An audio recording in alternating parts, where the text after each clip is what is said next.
দ্বাদশ জাতীয় সংসদ নির্বাচনের আগে সুষ্ঠু ভোট আয়োজনে বন্ধু দেশ হিসেবে ভারতের সহযোগিতা চাইলেও পরবর্তীতে নির্বাচনে আওয়ামী লীগকে সমর্থনের অভিযোগ তুলে ভারত বিরোধী বক্তব্য আর পণ্য বয়কটের ডাকে সরব হয়ে ওঠে বিএনপি ও তাদের মিত্ররা।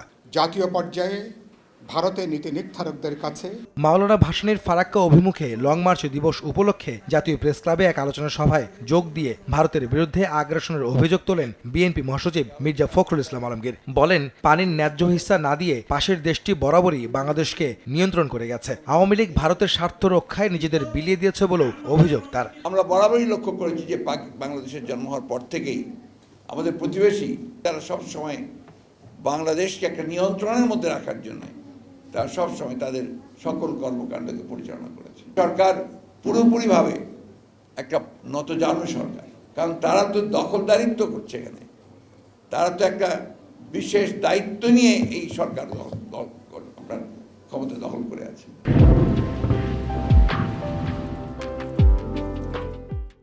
নির্বাচন ও ভোট প্রসঙ্গে বিএনপির এই শীর্ষ নেতার দাবি, জনগণের উপর নির্যাতন চালিয়ে ক্ষমতায় টিকে আছে আওয়ামী লীগ। পরাজয় নিশ্চিত জেনেই সরকার সুষ্ঠু নির্বাচনে বিশ্বাসী নয় বলেও অভিযোগ করেন মির্জা ফখরুল। যার একমাত্র কাজ হচ্ছে তাদের নিজেদের বৃত্ত তৈরি করা আর অন্য দেশের যে প্রভুত্ব সেটাকে মেনে নিয়ে তাদের যে স্বার্থ সেই স্বার্থকে রক্ষা করা।